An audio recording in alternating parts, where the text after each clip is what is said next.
ओम शांति दीदी।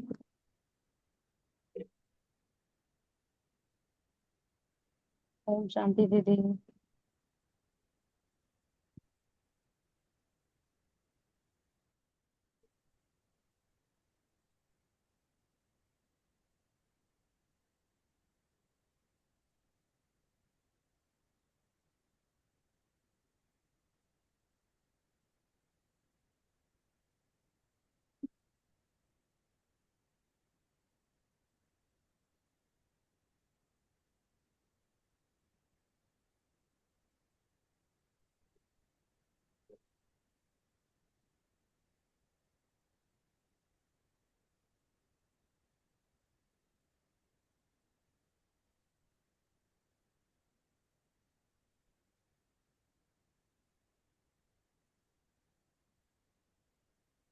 ओम शांति।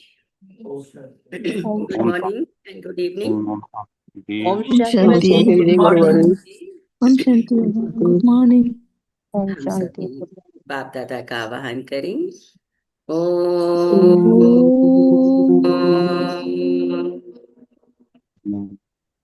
शांति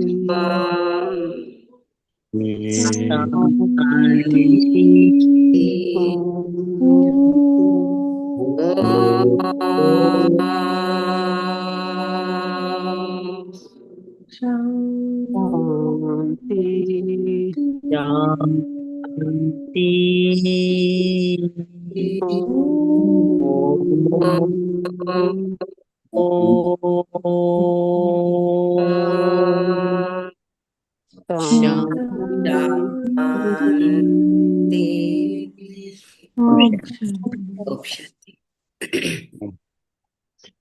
इस संगम युग जो समय चल रहा है परमात्म शक्तियों को प्राप्त करने का, तो परमात्म शक्तियों को प्राप्त करने के लिए विकारों के अंश को ही समाप्त करना। अगर विकार है तो शक्ति को प्राप्त नहीं कर सकते। तो विकारों के अंश को भी, अंश और वंश दोनों समाप्त हो जाएं, उसके लिए परमात्मा अपने बच्चों को प्रतिदिन श्रीमत देते हैं। विशेषता को तो देखो, लेकिन वहां लगाव और झुकाव से परे हो जाओ। एक परमात्मा के प्रति लगाव, एक परमात्मा के प्रति झुकाव, और परमात्मा जो हम बच्चों को दे रहे हैं उससे प्यार। तो कैसे? तो परमात्मा अपने बच्चों को एजुकेशन देते हैं, सुप्रीम टीचर शिक्षा देते हैं कि कैसे हम सब कुछ करते हुए एक परमात्मा की याद से सर्व शक्तियों को इस संगम युग में हमें प्राप्त कर रहे हैं। तो कैसे? आज की कौन सी शिक्षा है?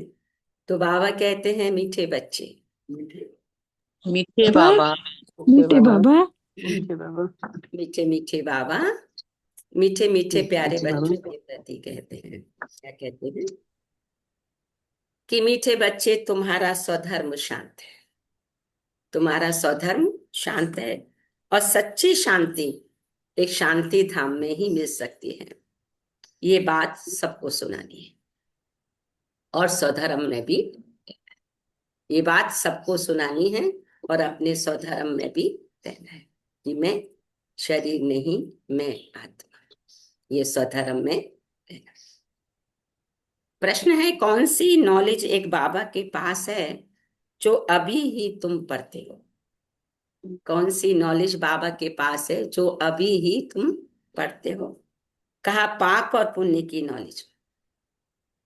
भारतवासी जब बाप को गाली देने लगते हैं तब पाप आत्मा बनते हैं, और जब बाप को और ड्रामा को जान लेते हैं तब क्या बन जाते हैं? पुण्य आत्मा बन जाते। बाबा को और बाबा के रचे हुए ड्रामा को जान जाते हैं तो पुण्य आत्मा बन जाते।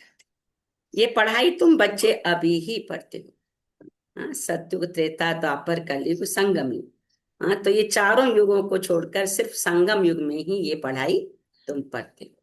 अगर पढ़ते हो, धारण करते हो, धारणा कराते हो, तो बाबा के प्यार के हकदार बनते हो। तुम जानते हो सबको सदगति देने वाला एक ही बाबा है। कोई मनुष्य मनुष्य को सदगति दे नहीं सकता। अर्थात मुक्ति, जीवन मुक्ति दे नहीं सकता। कोई भी देहधारी को मुक्ति, जीवन मुक्ति दे नहीं सकता। मुक्ति मीन्स अपने दुखों से लिबरेशन, और जीवन मुक्ति मीन्स सुख, शांति और आनंद। तो अभी हमने गीत सुना, इस पाप की दुनिया से ले चल उस पार ओम शांति। तो बाप बैठ बच्चों को समझाते। क्या समझाते बच्चे? ये है पाप आत्माओं की दुनिया। बाप भारत को ही कहेंगे कि भारत पुण्य आत्माओं की दुनिया थी, जहां देवी देवताओं का राज्य था, और ये भारत सुख धाम था, और कोई खंड नहीं था। एक ही भारत था।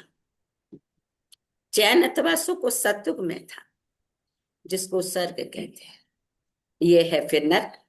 भारत ही स्वर्ग था, अभी क्या बना है? नर्क बना है। हाँ, अभी नर्क माने उसमें कोई अर्क अभी रहा नहीं। अर्क एसेंस है तो सुखी है, खुशी है, आनंद है, और अर्क नहीं है तो उसके विपरीत है। अर्क नहीं है तो माने उसके विपरीत है, माने दुख है। नर्क में क्या है? दुख है। नर्क में चैन अथवा सुख शांति कहाँ से आए? कलयुग को नर्क कहा जाता है, क्योंकि कलयुग में अभी देखो क्या है? कल है कलेश का युग। कहते कलयुग माना कल है कलेश का युग। तो अंदर में भी है तो बाहर में भी है। तो कलयुग अंत को और ही रौरव नर्क कहा जाता है। अभी कहते हैं ना, अंत का भी अंत चल रहा है। तो आपने कहा कलयुग अंत को क्या कहते हैं? रौरव नर्क। जो गरुड़ पुराण में कहानियां आती हैं कि कैसे रौरव नर्क में तेल में जलाया जाता है, काटा जाता है, क्या क्या इस टाइप के गरुड़ पुराण में आता है। जब कोई शरीर छोड़ता है तो वो गरुड़ पुराण आप सबको पता होगा, लोग पढ़ते हैं। तो उसमें कर्मों की गुह्य गति के बारे में समझ में आता है कि लास्ट समय में आत्मा कितने दुख भोगती है, किस किस प्रकार से। तो बाबा अभी कहते हैं बच्चों को कि बच्चे ये तो अभी समय चल रहा है रौरव नर्क का। तो भारत ही सुख धाम था, दुख धाम अभी कहा जाता है। जब इन लक्ष्मी नारायण का राज्य था तो सुख धाम था। भारतवासियों का गृहस्थ धर्म क्या है? पवित्र था। प्यूरिटी भी थी, सुख शांति भी थी, संपत्ति भी थी। अब वही भारत पतित बना है। जिस भारत में सुख था, शांति थी, आनंद था, बाबा ने कहा वही भारत अभी पतित बना। सब विकारी बने हैं। यह है दुख था। भारत क्या था? सुख धाम था, और जहां हम आत्माएं निवास करती हैं, बाबा ने कहा वो है शांति धाम। शांति वहां शांति धाम में ही मिल सकती है। अभी हर एक इंसान को क्या चाहिए? शांति। भगवान का दिया हुआ सब कुछ है, फिर क्या कहते हैं? शांति। तो बोले शांति तो अभी मिलती नहीं, आत्माएं इतनी दुखी हैं। तो बाबा कहते हैं कि शांति कहाँ मिलेगी? शांति मिलेगी शांति धाम। जब मेरा मन शांति धाम में एकाग्र होगा तब उसको शांति की अनुभूति होगी। तो बाबा कहते हैं आत्मा शांत वहां ही रह सकती है जिसको स्वीट साइलेंस होम कहा जाता है, निराकारी दुनिया कहा जाता है। वो है आत्माओं का घर।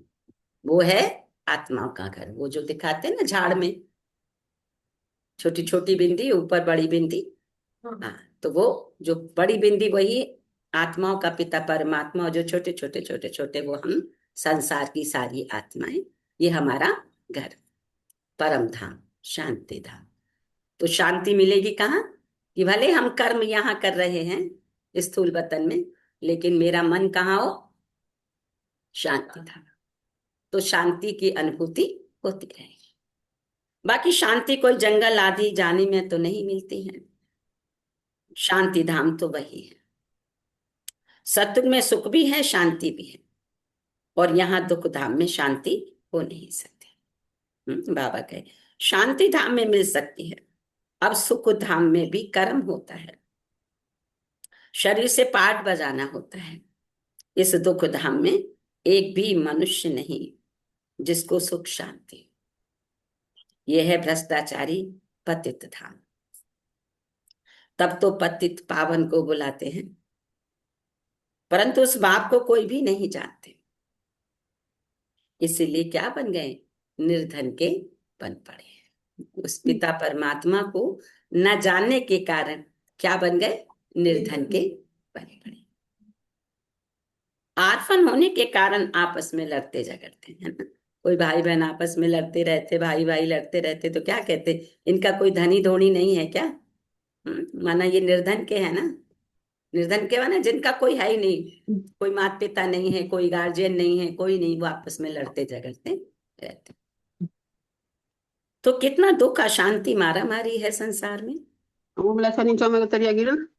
अपने ही लड़ते रहते, किसी ने कुछ कहा क्या? तो बाबा ने कहा ये है ही रावण राज्य। राम राज्य मांगते हैं। अब रावण राज्य में न सुख है न शांति है। राम राज्य में सुख शांति दोनों थे। रावण राज्य में न सुख है न शांति है।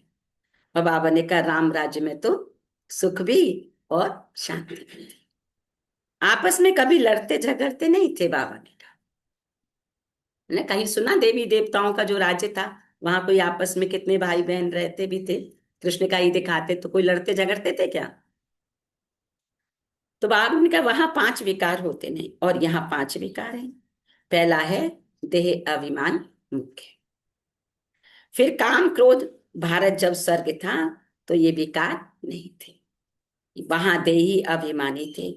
अब सब मनुष्य देह अभिमानी है। देवताएं थे देही अभिमानी।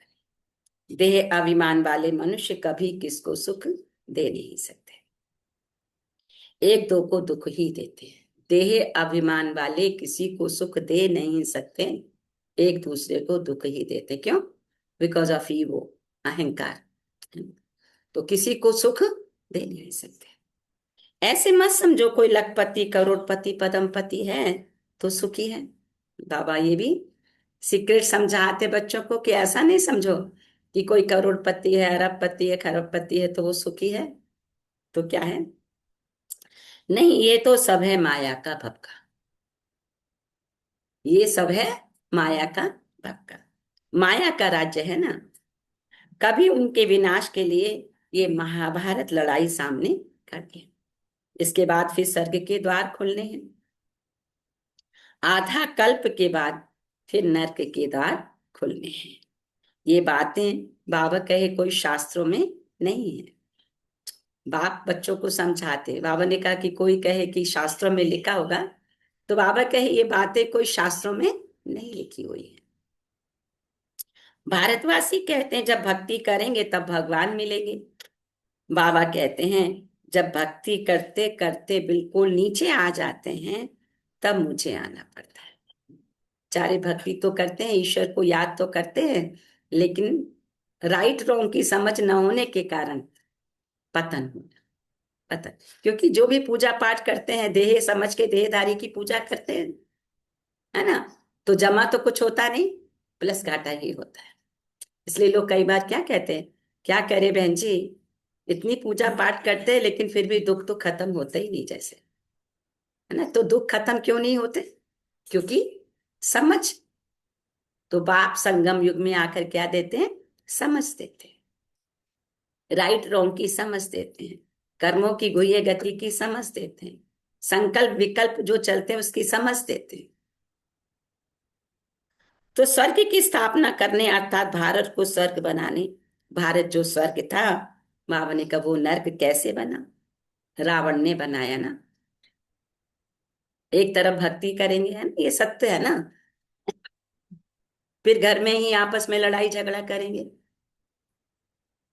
ऊपर से नहीं करेंगे तो मन के अंदर करेंगे, संकल्प विकल्प चलते रहेंगे, ऐसा ऐसा ऐसा ऐसा।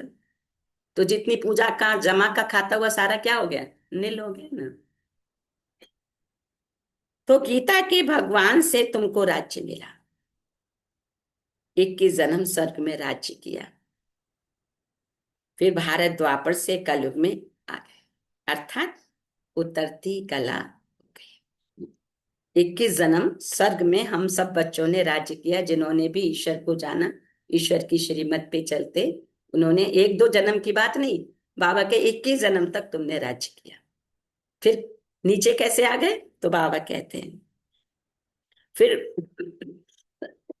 फिर भारत द्वापर से कलयुग में आ गया, अर्थात उतरती कला हो गई। इसीलिए सब पुकारते रहते हैं, हे पतित पावन आओ, आकर हमें पावन बनाओ, विषय विकार मिटाओ, पाप हरो देवा, कष्ट हरो देवा। पुकारते हैं ना, रोज पूजा भी करते हैं, फिर लास्ट में ऐसा भी गाते हैं, आरती करते हैं, तो ये प्रभु वैसे बहुत पापी हैं हम, विकारी हैं, आकर आप ही हमें पतित से पावन, विषय विकारों से मुक्त कर। मतलब चाहते हैं कि हम विषय विकारों से मुक्त हों। ये भी पता है कि विषय विकार ही हमें दुख देते हैं, तो ये भी संस्कार है अंदर में कि ये कार्य एक पतित पावन परमात्मा ही कर सकता है, और कोई मुझे लिबरेट कर नहीं सकता। तो इसलिए आप देखो, अपनी बुद्धि घुमाओ पहले 1 सेकंड, कि किस प्रकार से जब हम भक्ति करते थे, सब करते थे, फिर लास्ट में गीत गाते थे, पुकारते थे, आर्तनाद करते थे कि प्रभु अब तुम ही हमें बचा सकते हो। तो बाबा क्या कहते हैं, पतित मनुष्य को सुख शांति पतित दुनिया में मिल ही नहीं सकती। कितना दुख उठाते हैं, आज पैसा चोरी हुआ, आज देवाला मारा, आज रोगी हुआ, दुख ही दुख है ना। देवाला मारा, बाबा ने कहा, पैसा चोरी हो गया, आज रोगी हो गया, माने एक के बाद एक दुख लगा हुआ है। तो बाबा कहते हैं दुख ही दुख है ना। अभी तुम सुख शांति आनंद का वर्षा ले रहे हो, कि आत्मा सब कुछ करते हुए भी पापों से मुक्त रहे। पापों से मुक्त है तो वो सुख शांति आनंद से भरपूर है। तो बाप कहते हैं तुम सुख शांति का वर्षा पाने का अभी पुरुषार्थ कर रहे हो।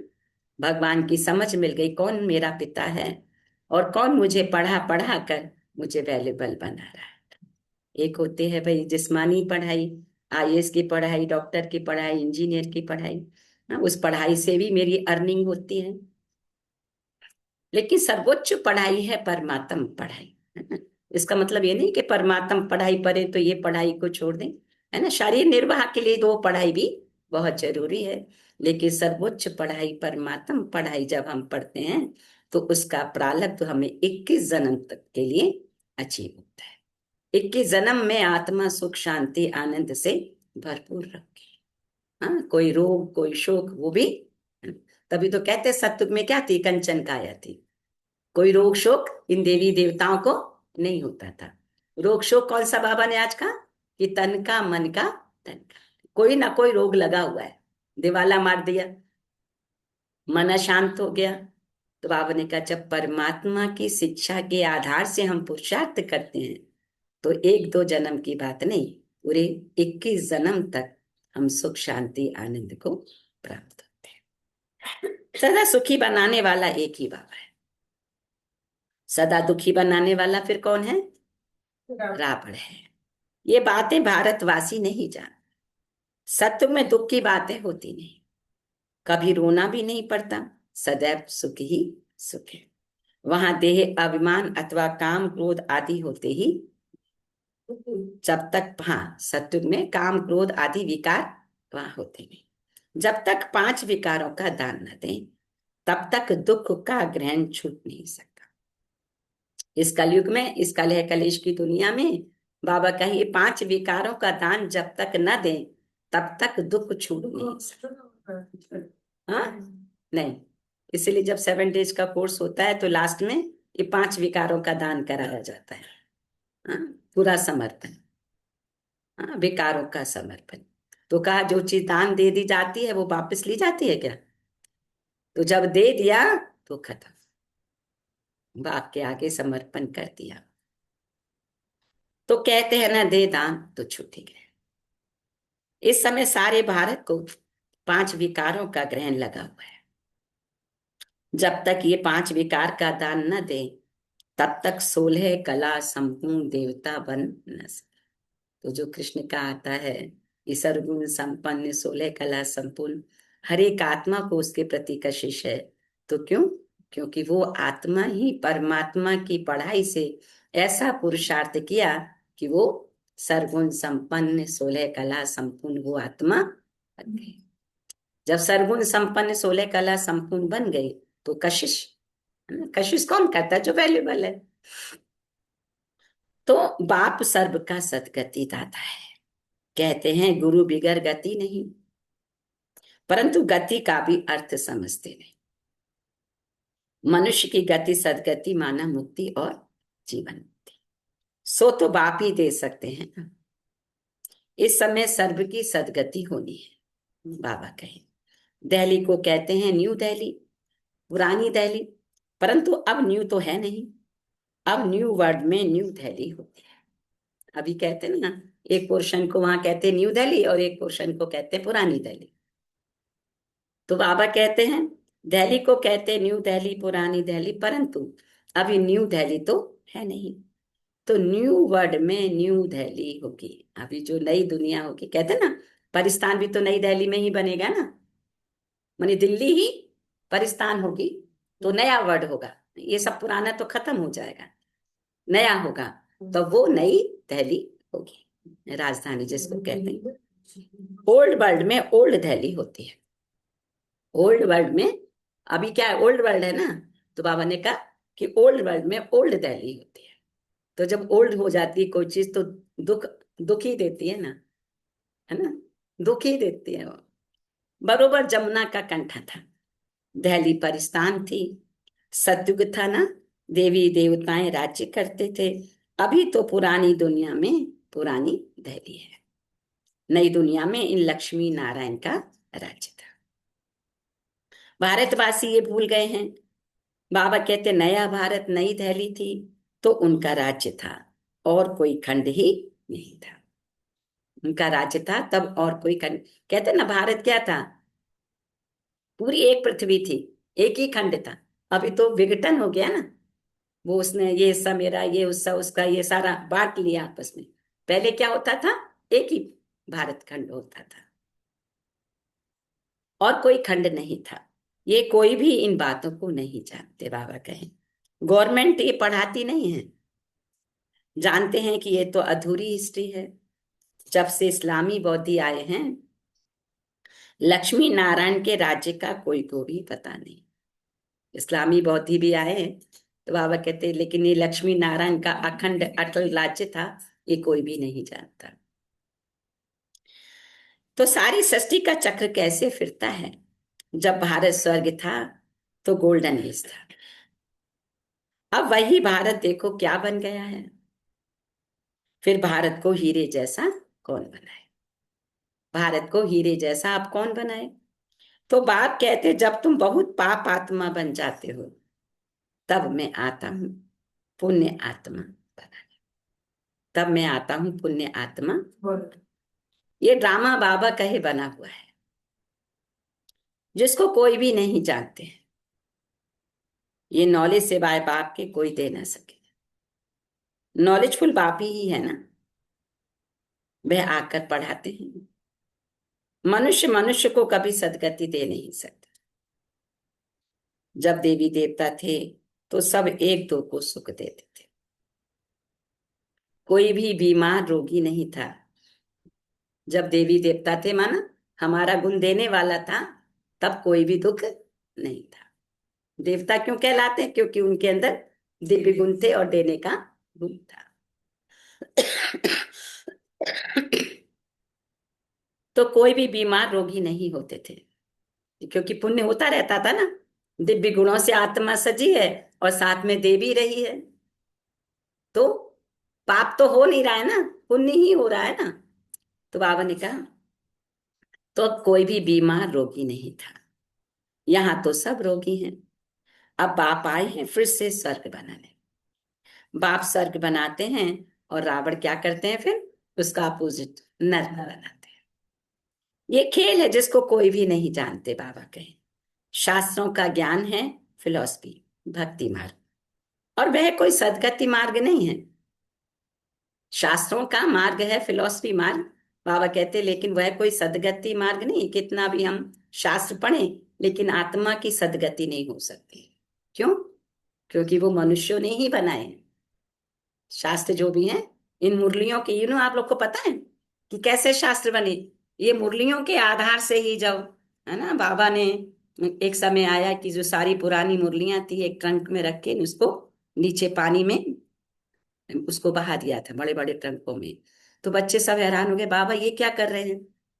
तो बाबा ने कहा कि बच्चे इन्हीं से शास्त्र बनेंगे द्वापर के। तो इसलिए बाबा ने ये काम अभी कर दिया। तब द्वापर से जब मनुष्यों को, साधु सन्यासियों को ये मिले, मुरलियां मिली ट्रंक में, तो कुछ गल गई थी, कुछ फट गई थी ना। तो फिर उन्होंने अपनी मत लगा के फिर शास्त्र बनाए इन्हीं मुरलियों से। तो सत्य तो रहा नहीं ना उसमें, अपनी मत आ गई ना। तो जहां मत अपनी है वहां दुख है ही है, वहां सदगति हो नहीं सकती। तो बाप आकर अभी पूरा पूरा सत्य बतला रहे। तो यह कोई शास्त्रों की फिलॉसफी नहीं है, बाप कोई शास्त्र नहीं सुनाते हैं, बाबा सुनाते हैं स्पिरिचुअल नॉलेज। बाप को स्पिरिचुअल फादर कहा जाता है ना, जैसे शरीर का फादर ऐसे हम आत्माओं का फादर परमात्मा। आत्मा अजर अमर अविनाशी, उसका फादर भी अजर अमर अविनाशी, कभी विनाश को प्राप्त नहीं होता। तो जो विनाश को प्राप्त नहीं होता उसके द्वारा जो हमें मिल रही है, ज्ञान मिल रहा है, नॉलेज मिल रही है, स्पिरिचुअल नॉलेज मिल रही, उसी से आत्मा की सदगति होती है। और कोई भी हमारी सदगति कर नहीं सकता। वह है आत्माओं का बाप। बाप कहते हैं मनुष्य सृष्टि का मैं बीज रूप, इसलिए नॉलेजफुल। परमात्मा बीज रूप ऊपर है और उसका मनुष्य सृष्टि रूपी झाड़ सारा नीचे है। तो परमात्मा क्या है? बीज रूप, उससे सारा झाड़ निकला है। कल्प वृक्ष कहते ना, तो उल्टा झाड़, परमात्मा बीज ऊपर और उसका झाड़ मनुष्य सृष्टि रूपी झाड़ सारा नीचे। इस मनुष्य सृष्टि रूपी झाड़ की आयु देखो कितनी है, कैसे वृद्धि को पाता है, फिर कैसे भक्ति मार्ग शुरू होता है, यह मैं जानता हूं। बाबा के ये बातें कोई और नहीं जानता, मैं जानता। तुम बच्चों को नॉलेज देकर स्वर्ग का मालिक बनाता हूं। तुम बच्चों को नॉलेज देकर मैं क्या करता हूं? स्वर्ग का मालिक।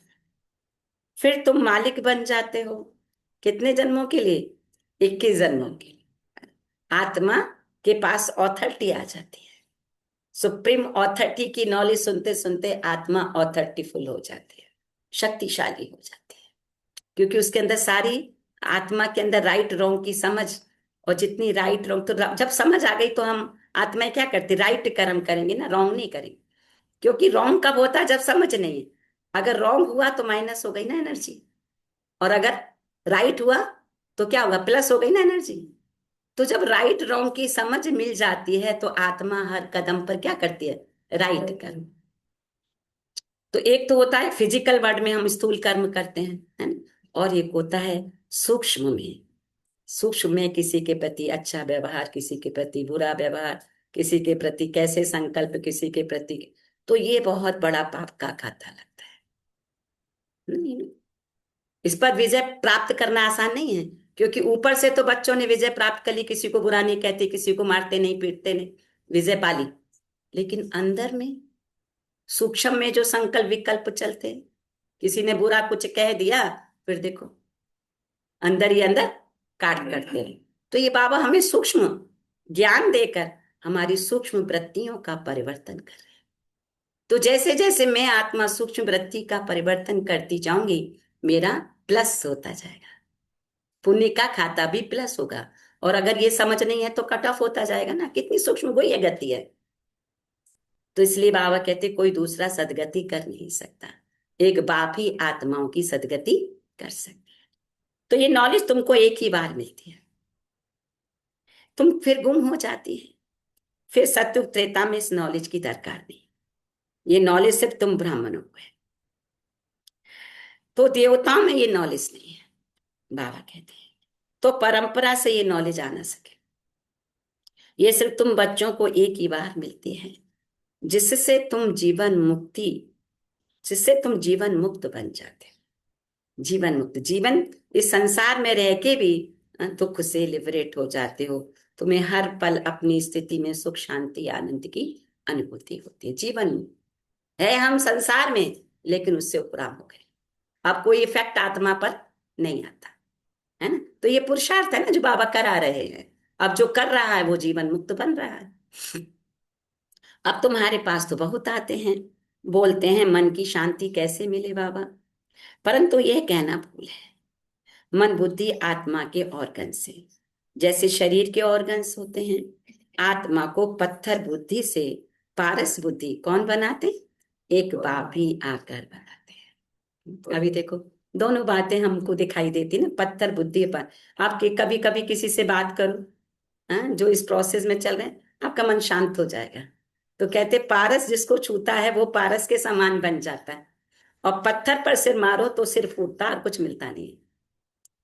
तो पत्थर बुद्धि, जिनकी बुद्धि में अभी तक विज्ञान की गहराई आई नहीं है, तो क्या है, सिर से टकराते हैं, टक्कर में आते हैं, और अपना भी सिर फोड़ते हैं, दूसरे का भी सिर। मना सिर फोड़ने का मतलब कि मन हलचल में आता है, हलचल में आता है।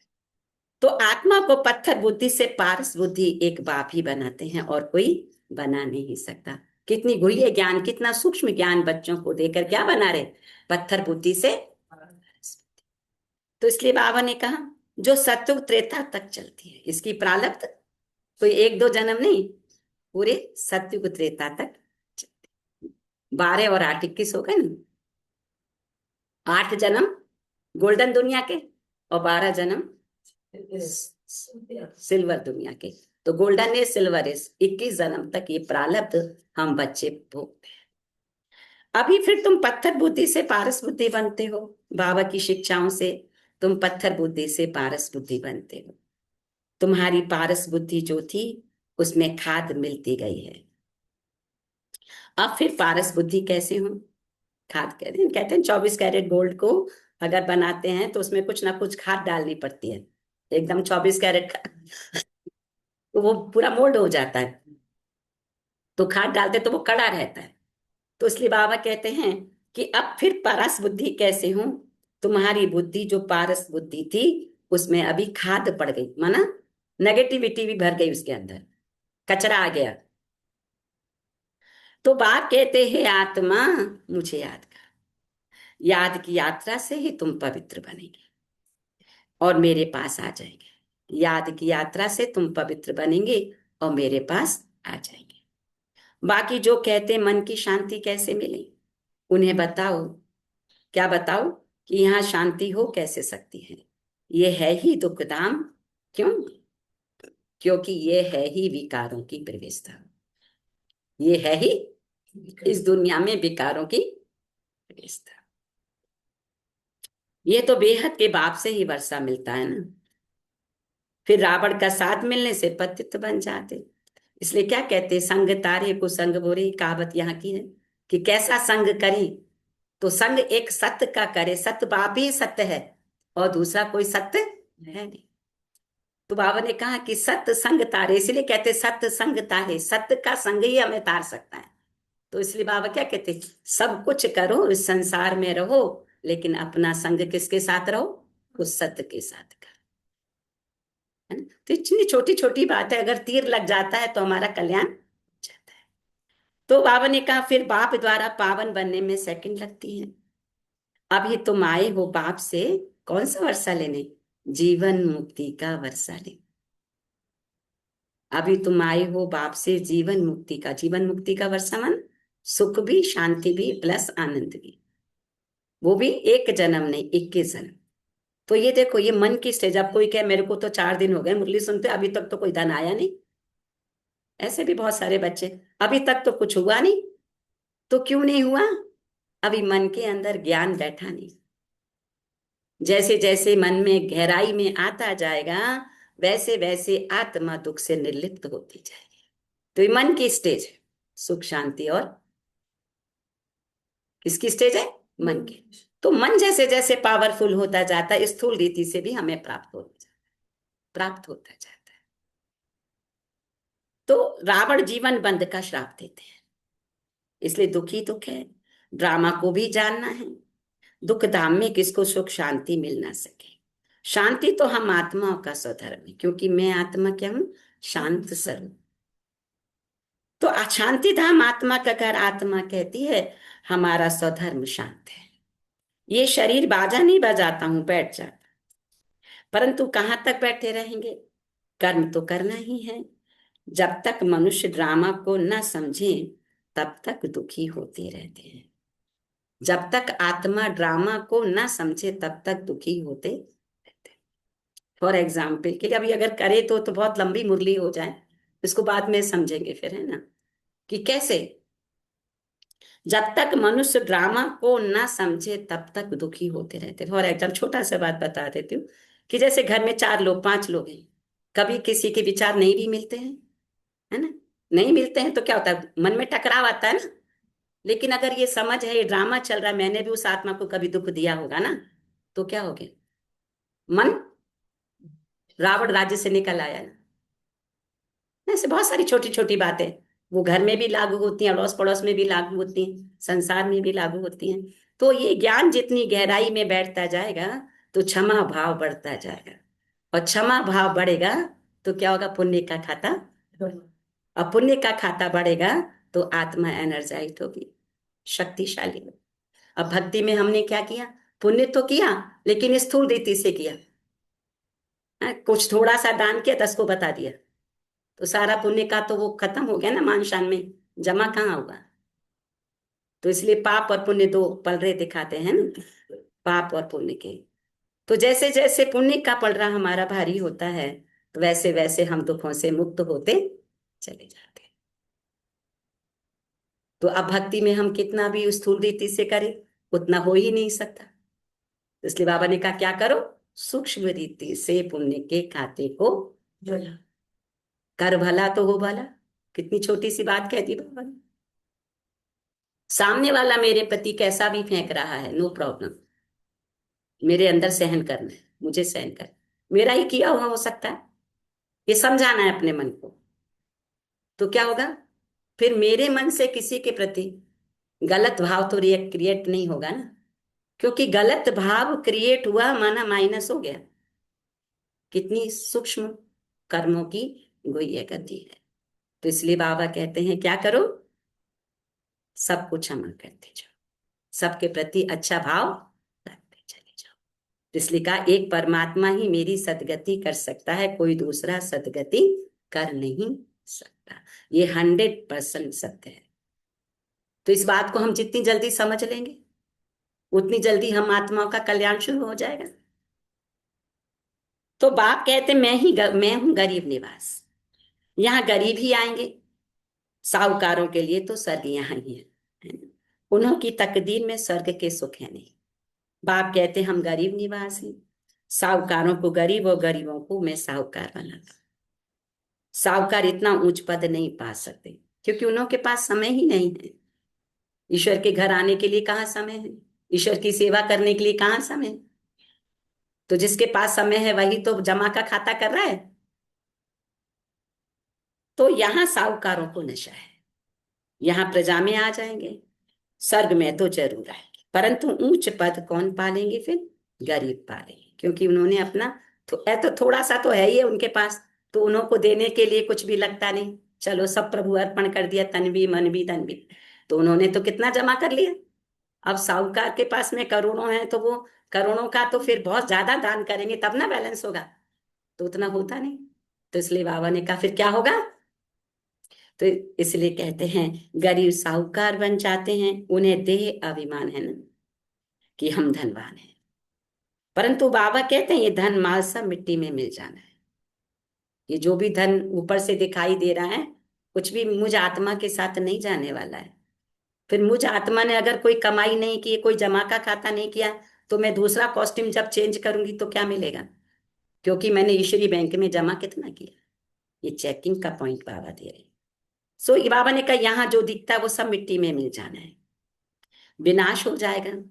देही अभिमानी बनने में बहुत मेहनत है। इस समय सब देह अभिमानी है, अभी तुमको देही अभिमानी बनना है।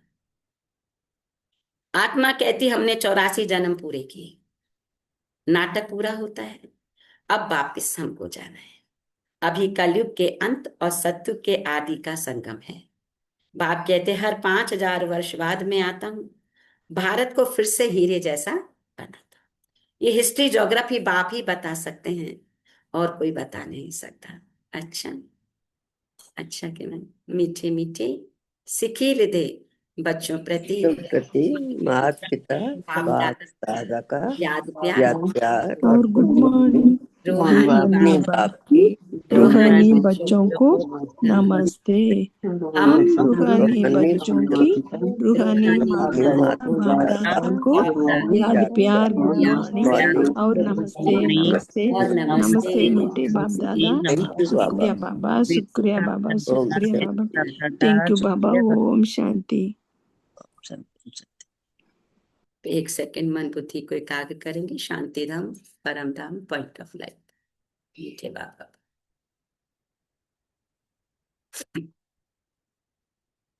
तो धारणा के लिए बाप से जीवन मुक्ति का वर्षा लेने के लिए पावन जरूर बनना है। अगर वर्षा लेना है तो पावन जरूर बनना है। तो एक तो है तन की पावनता, जहां तन रहता है वहां की पावनता। दूसरा जहां आत्मा रहती है वहां की पावनता और आत्मा की पावनता सूक्ष्म। तो ये पावनता को भी हमें आगे बढ़ाते जाना है। तो ड्रामा की नॉलेज को बुद्धि में रख दुख धाम में रहते भी दुखों से मुक्त होना है। ड्रामा की नॉलेज को बुद्धि में रख दुख धाम में रहते भी दुखों से मुक्त होना है। दूसरा पॉइंट है कि धन माल व साहूकारी का नशा छोड़ देही अभिमानी रहने का पुरुषार्थ करना। ये भी एक नशा होता है ना। हम कितने अरबपति हैं, खरबपति हैं, करोड़पति हैं, लेकिन बाबा कहते हैं कि बाबा को जान लिया, पहचान लिया तो क्या करना है, ये नशा भी छोड़ना है। ये नशा भी छोड़ना है। तो कौन सा कहते हैं ना, जीवन जीने के लिए नशा तो जरूर चाहिए। तो फिर कौन सा नशा चाहिए कि नारायणी नशा होना चाहिए, नारायणी नशा। तो धन माल साहूकारी का नशा छोड़ देही अभिमानी रहने का पुरुषार्थ करना है। देही अभिमानी में आत्मा। अब आत्मा को क्या चीज की आवश्यकता है? बस परमात्मा के प्यार की ही आवश्यकता है ना। उसकी शक्ति मिल रही है आत्मा को कुछ। तो अगर मैं आत्मिक स्थिति का अभ्यास करती हूँ तो डिटैच होते जाते हैं हर चीज से, क्योंकि आत्मा को ज्यादा कुछ जरूरत ही नहीं है ना, शरीर को जरूरत है। तो अगर शरीर वाहन में है तो फिर साम दाम दंड भेद उसी की चीजों को प्राप्त करने के लिए समय जाया जाता है। लेकिन अगर मैं आत्मा का पुरुषार्थ करती हूँ तो आवश्यकता जो भी है वो अपने आप मिलती जाती है। लेकिन दोनों में अंतर है ना, एक है कमाना मेहनत करके और एक है स्वतः ही आत्मिक पुरुषार्थ से मिलते जाना, है ना। तो बाबा कितना रहस्य समझाते हैं कि पूरे दिन में 24 घंटे में अगर 8 घंटा भी तुम मुझे याद करते हो तो तुम जमा का खाता करते हो।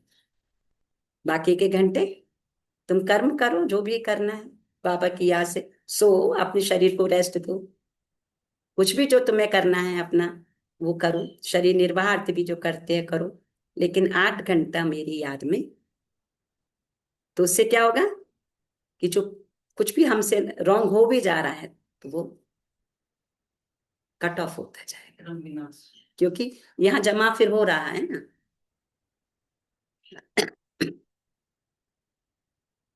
आज का वरदान दिया बाबा ने कि विकारों के वंश के अंश को भी समाप्त करने वाले, विकारों के वंश के अंश को भी समाप्त करने वाले सर्व समर्पण दृष्टि। इस बात को कैसे समझेंगे कि जैसे कहते हैं ना, रावण की नाभि में तीर लगा तो उसका अंश और वंश खत्म। वो कहते थे रावण को जितना भी मारो वो फिर से अट्टहास करना शुरू कर देता था, फिर से उसका एक सिर आ जाता था, है ना। वो रावण मरता ही नहीं था कभी। तो फिर किसने कहा, विभीषण ने कहा कि प्रभु इसकी नाभि में मारोगे तीर तो ये खत्म हो जाएगा। तो रावण क्या, वो पुतला रावण थोड़ी, हर हर एक आत्मा के अंदर रावण बैठा है। 5 विकार, 5 विकार हर आत्मा के अंदर है। उसके बाल बच्चे नाती पोते दोतरे अंदर में सब बैठे हैं, जो विकार के कारण पुण्य का खाता जमा ही नहीं होता। तो इसलिए कहा कि तीर जब लगेगा तो रावण खत्म हो जाएगा। तो कौन सा तीर? ज्ञान का तीर। ज्ञान का तीर उस आत्मा के नाभि में जब लगेगा, उसको टच हो जाएगा तो रावण सदा के लिए खत्म हो जाएगा। तो रावण खत्म तो विजय किसकी हो गई? राम की हो गई। तो राम भी अंदर है और रावण भी अंदर है। कभी हम अच्छी बातें भी करते तो कभी बुरी बातें भी करते, तो देखो बाबा कितनी गुह्यता समझा रहे। तो हमें किसको मारना है? रावण को। लेकिन रावण मरेगा कब? ज्ञान का तीर। देखो अब ज्ञान तो बहुत पूरे विश्व में लोग सुना ही रहे हैं, बाबा ने सबको निमित्त बनाया ही है। लेकिन उस ज्ञान को सुनते सुनते मेरी हृदय तंत्री झंकित हो जाए, उसको कहते हैं तीर लगना। मेरा परिवर्तन जो मैंने पकड़ के रखा है ना बहुत कुछ, परिवर्तन हो जाए, तो उसको कहते हैं तीर लगना। तो विकारों के, आज बाबा ने कहा विकारों के वंश के अंश को भी समाप्त करने वाले, कि मेरे अंदर विकार का एक अंश भी ना रहे, अंश को समाप्त करने वाले सर्व समर्पण व ट्रस्टी। जो आई वेल के लिए पुराने संस्कार की प्रॉपर्टी किनारे रख लेते हैं ना कई बार, तो माया किसी ना किसी रीति से पकड़ लेती है। पुराने रजिस्टर की छोटी सी टुकड़ी से भी पकड़े जाएंगे। होता है ना, जब किसी का बेल पड़ती है, उसने कुछ बहुत छिपा के रखा है, वो सोचता है कौन पकड़ेगा, लेकिन अगर एक छोटी सी टुकड़ी भी पुलिस के हाथ लग जाए तो पकड़े जाते हैं ना। तो माया बड़ी तेज है, बाबा ने कहा उनकी कैचिंग पावर कोई कम नहीं है माया की। इसलिए विकारों के वंश के अंश को भी समाप्त करो। अगर अंश रह गया तो फिर से वंश पैदा हो जाएगा। इसलिए बाबा ने कहा वो अंश भी जो है उसको भी समाप्त कर। जरा भी किसी कोने में पुराने खजाने की निशानी ना हो। इसको कहा जाता है सर्व समर्पण ट्रस्टी व यज्ञ के स्नेही और सहयोगी, है ना। इसको कहा जाता है सर्व समर्पण ट्रस्टी, यज्ञ के स्नेही सहयोगी। जो यज्ञ के स्नेही सहयोगी हैं तो वो क्या करेंगे? सर्व समर्पण। तो अभी बाकी घरों में स्थूल रीति से भी समर्पण होता है, अभी बहनों ने समर्पण कर दिया, अभी इनका कुछ भी नहीं है, जो भी कुछ है बाबा है। एक समर्पण हो गया। और एक हो गया घर संसार में रह के भी मेरा मन बुद्धि पूरा समर्पण, मेरा पास जो भी कुछ है मेरा है ही नहीं, वो सब ईश्वरार्थ है। तो हम उनके, हमारी वृत्ति क्या हो गई? चेंज हो गई। अगर वैसे समर्पण होगा फिर मैंने अपना अपना किया, मेरा मेरा किया, वो तो वेस्ट हो गया ना। और मैंने घर में रहकर भी अपना सब कुछ समर्पण ईश्वर के प्रति कर दिया, तो वो श्रेष्ठ हो गया ना, क्योंकि वहां मैं में खत्म। तो देखिए बाबा कितनी गहरीता समझा रहे हैं बच्चों को। तो सर्व समर्पण ट्रस्टी व यज्ञ के स्नेही और सहयोगी। यज्ञ तो उस ईश्वर का ही है ना, पूरे संसार के बच्चे भी उसी के बच्चे हैं। मैंने अपने घर को भी यज्ञ समझा, पूरे संसार को ही यज्ञ समझ लिए, और इस यज्ञ में मुझे बुराइयों की आहुति दिलानी है। उस यज्ञ में मुझे क्या करना है? बुराइयों की, कमी कमजोरियों की आहुति दिलानी। तो ये भाव तो कितना ऊंचा हो गया ना, है ना। अगर छोटे हद में आ गए तो वो छोटा हद हुआ, और फिर मेरा मेरा आ गया, मेरा मेरा ये मेरा ये मेरा ये, तो हुआ नहीं ना समर्पण।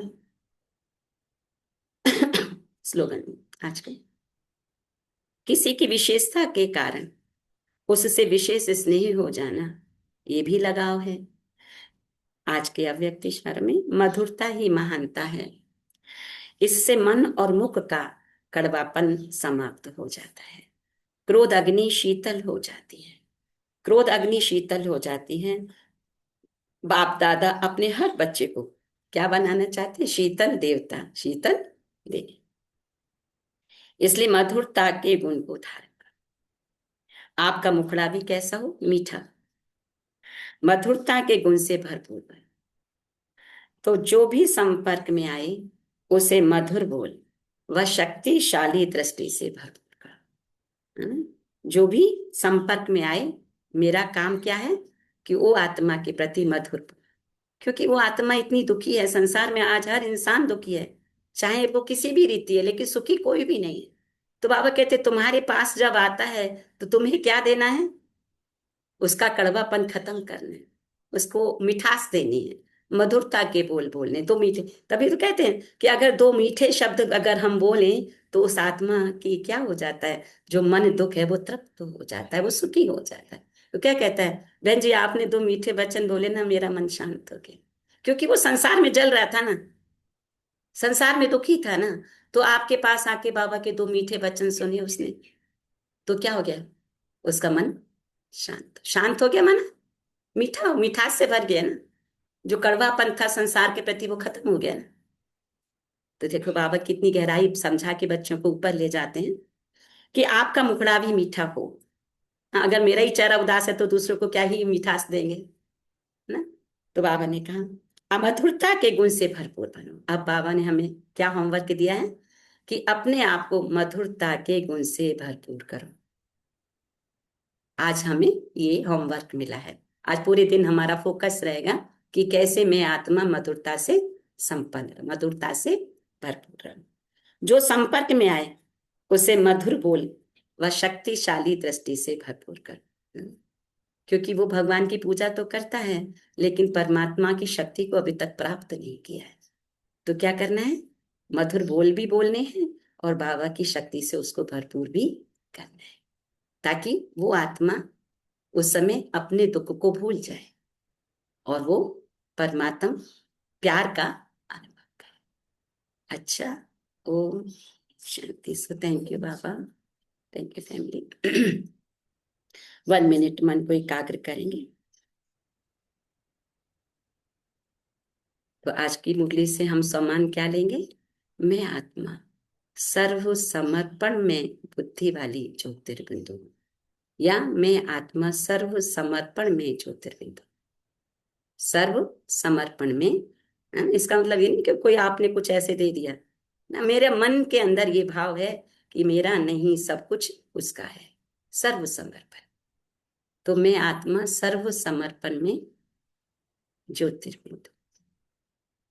मधुर बोल बोल परमात्मा प्यार से अवगत कराने वाले, मधुरता नम्रता से भर मैं आत्मा परमात्मा की संज्ञा, बीज रूप शक्तिशाली आत्मा, 21 जन्मों का भाग्य बनाने वाले, अनेकों को परमात्म प्यार का अनुभव कराने वाले शक्तिशाली आत्मा।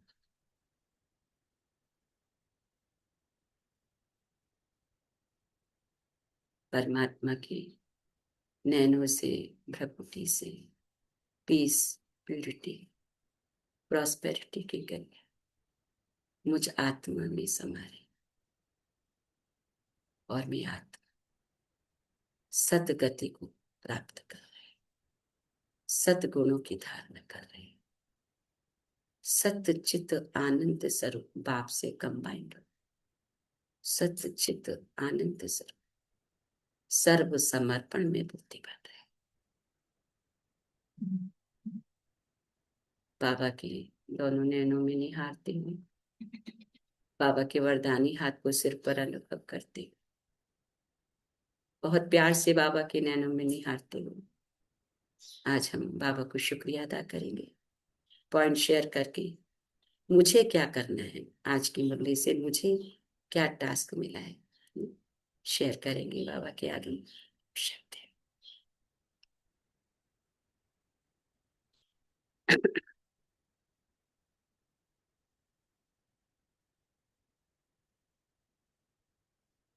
रंजन भाई, रंजीत बहन, मंजित बहन, रिंकू बहन, संगीता बहन, सुशीला बहन,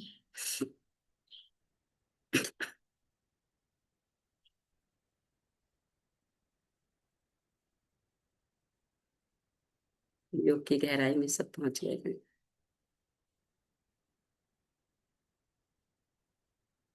शेयर करेंगे आप लोग। ओम शांति बाबा, ओम शांति राजेश भाई।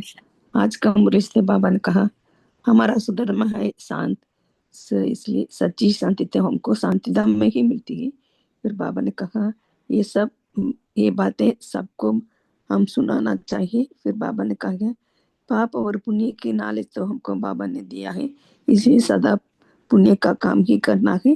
फिर बाबा तो हमको पुण्य काम करने से ही हमको सदगति माना मुक्ति, जीवन मुक्ति मिल सकते हैं।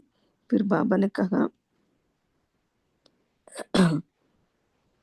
दान माल व सहकारी करना सा छोड़ दे ही अभिमानी रहने के पुरुषार्थ करना चाहिए। ड्रामा के नॉलेज को बुद्धि में रख दुखदाम में रहते भी दुख से मुक्त होना चाहिए।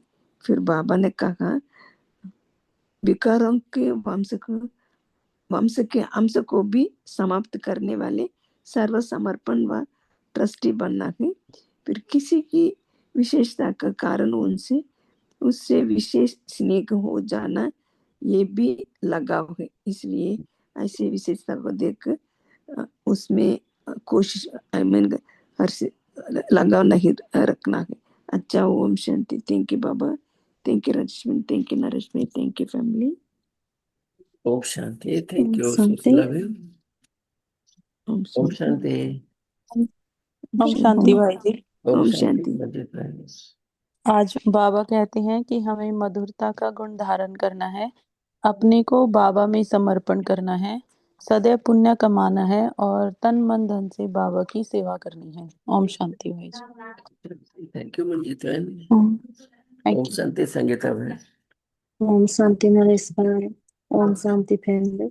आज बाबा कहते हैं कि हम आत्मा का स्वधर्म ही शांत है। भक्ति मार्ग में सुख शांति धन मांगते रहते हैं, असली सुख शांति अपना स्वधर्म में रहने से मिलता है। पाप और पुण्य का नॉलेज बाबा हमें इस संगम पद बढ़ाते हैं, इससे सदगति मिलती है। बाबा कहते हैं कि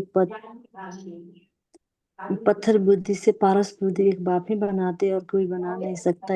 कई जन्मों के लिए परलोक मिलता है। जीवन मुक्ति का वर्षा लेने के लिए एक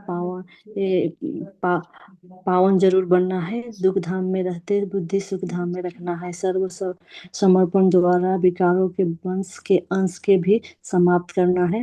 एंड बाबा ने कहा कि किसी भी विशेषता के कारण उसे विशेष स्नेह हो जाना भी लगाव है। एंड मधुरता को गुण धारण करते रहना है। थैंक यू नरेश भाई, thank you Baba, thank you family. ओम शांति। ओम शांति। थैंक यू संगीता भाई। ओम शांति राजीव भाई। ओम शांति भाई जी। ओम शांति।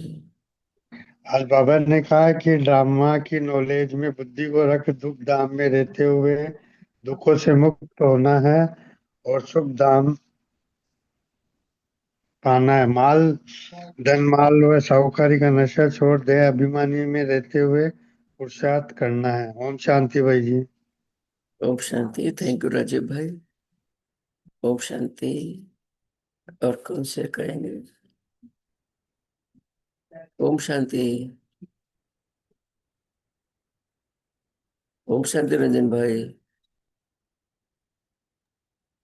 ओम शांति भाई जी। ओम शांति हीरा बहन। बाबा हमें रोज मुरली में पढ़ाते हैं कि अपना स्वधर्म है शांति। तो हमें बाबा की याद में रह के शांति में रहनी है। और कोई कुछ भी करे लेकिन अपने आप को हर समय खुश रखनी है। वो कुछ भी होता है तो वो आत्माओं की पहले से ही कुछ उसके साथ रहता है, तभी कुछ दिक्कत होती है उसके साथ। तो वो कभी भी मन में नहीं रखनी चाहिए और हमें सबको सुख देनी है, बाबा की याद में रहनी है। हम जितना बाबा की याद में रहेंगे उतना ही पावन बनते जाएंगे, पवित्र बनते जाएंगे। शांति भाई जी। ओम शांति। ओम शांति। थैंक यू हीरा बहन। ओम शांति। और कौन से करेंगे? ओम शांति रंजन भाई। ओम ओम शांति शांति भाई मिनती जी। बहन। ओम शांति। परमपिता बच्चों को रोज श्रीमत देते हैं, सब कुछ करते हुए भी परमपिता शक्ति को प्राप्ति करना है। आत्मा का स्वधर्म शांति, सच्ची शांति शांति धाम में मिलता है। ये नॉलेज बाप सुप्रीम टीचर देते हैं। पाप और पुण्यों का नॉलेज बच्चे बाप से पाते हैं। दयाभिमानी वाले किसी को सुख नहीं दे पाते हैं। 5 विकारों को दान देना है तो 16 कला संपन्न आत्मा बनेंगे। बाप सबको सदगति देते हैं। बाप आए हैं पुण्यात्मा बनाने के लिए और स्पिरिचुअल नॉलेज देने के लिए। संसार में रहकर भी बाप का संग रहना है। बाप से जीवन मुक्ति का वर्षा मिलेगा। 21 जन्मों के लिए सुख शांति प्राप्ति होगा। देही अभिमानी के लिए पुरुषार्थ करना है। ड्रामा का नॉलेज को बुद्धि में रखना, सुख प्राप्ति होगा, जमा खाता बढ़ेगा। कम से कम बाबा का साथ 8 घंटा याद में रहना है। मधुरता सोच में बोल में रहना है तो परमात्मा का प्यार मिलेगा। ओम शांति भाई जी, ओम शांति बहन जी, ओम शांति बाबा, ओम शांति फैमिली।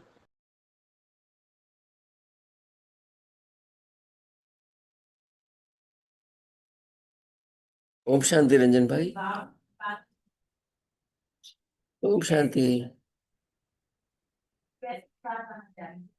ओम शांति भाई जी। ओम शांति मनोज भाई। हाँ बाबा हमें आज रोज मुरली के जरिए इतना सुंदर सुंदर ज्ञान दे रहे हैं। यही बता रहे हैं बच्चों, सबसे पहले तो अपने 5 विकारों को दान करो, त्याग करो और किसी भी प्रकार के इधर उधर के विचारों में हमें नहीं उलझना है। हमें अपने शालीनता और पवित्रता का परिचय देना है। बाबा हमें सुप्रीम टीचर बन के पढ़ाने आए हैं और ज्ञान देने आए हैं, तो हमें 5 विकारों को जो है ज्ञान के जरिए रावण की नाभि में मारनी है और हमें ज्ञान के जरिए ही हमें ये मिटाना है। हमें ज्ञान प्राप्त बाबा करा रहे हैं और यही कह रहे हैं बच्चों, अब समय बिल्कुल भी नहीं रहा। हमें कलयुग में हमें ये भी नहीं भूलना चाहिए, सिर्फ एक बेहद बाप के याद में रहो और उनके ही योग में रहो, और हमारा कोई भी किसी भी प्रकार का विकार हमें प्रभावित नहीं कर सकता। इसीलिए बाबा के ही ज्ञान जो मिल रहे हैं उसका अपने आप में समाहित करो और बाबा के ही योग में रहो। ओम शांति भाई, ओम शांति फैमिली, ओम शांति दीदी। ओम शांति। थैंक यू मनोज भाई। ओम शांति। और कौन शेयर करेंगे? ओम शांति। ओम शांति। रंजन भाई आपकी आवाज नहीं आ रही है, आपका अनम्यूट तो है। ओम शांति। और किस शेयर करेंगे? ओम शांति। ओम शांति। तो बाबा के अंदर बैठते हैं, कोई बात नहीं। Om Shanti.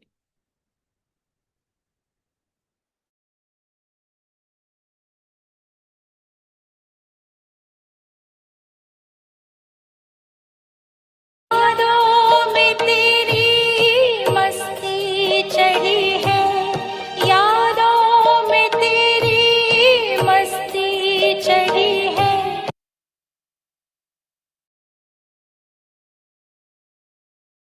You don't need a second job. You just need to learn how to talk to AI. So this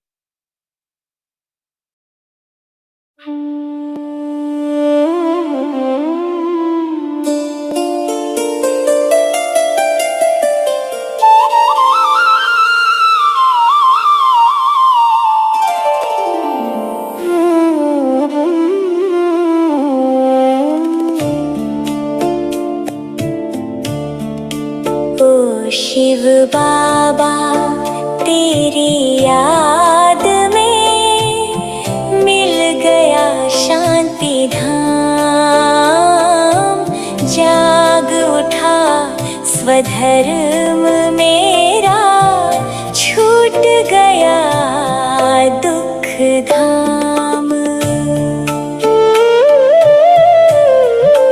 ओ शिव बाबा तेरी याद में मिल गया शांति धाम, जाग उठा स्वधर्म मेरा, छूट गया दुख धाम।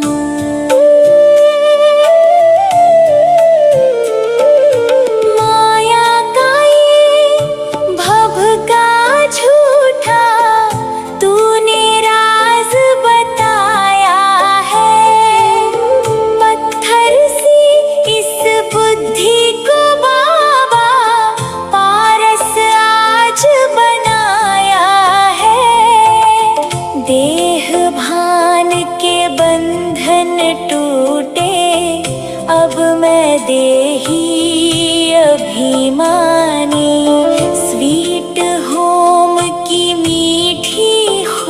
वो आत्मा ने पहचानी। ओ शिव बाबा तेरी याद में मिल गया शांति धाम। जाग उठा स्वधर्म मेरा, छूट गया दुख धाम।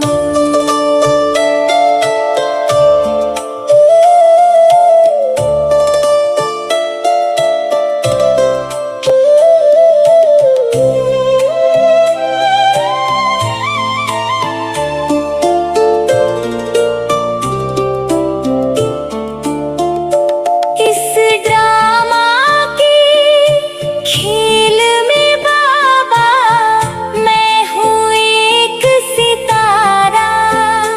पाप और पुण्य की नॉलेज पाकर मिट गया हर अंधियारा। दृष्टि बनकर इस जीवन में तुझ पर सब कुर्बान है। शांति मेरा निज स्वभाव है, अब ये पक्का ज्ञान है। ओ शिव बाबा तेरी याद में मिल गया शांति धाम। जाग उठा स्वधर्म मेरा, छूट गया दुख धाम। मिल गया शांति धाम। जाग उठा स्वधर्म मेरा, छूट गया दुख धाम।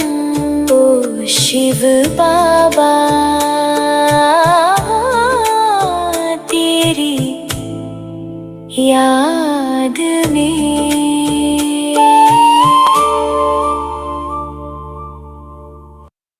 ये मील आपका ब्लड शुगर धीरे धीरे इंक्रीज कर रहा है और 95% इंडियंस हर दिन खाते हैं दाल और चावल। हर इंडियन घर का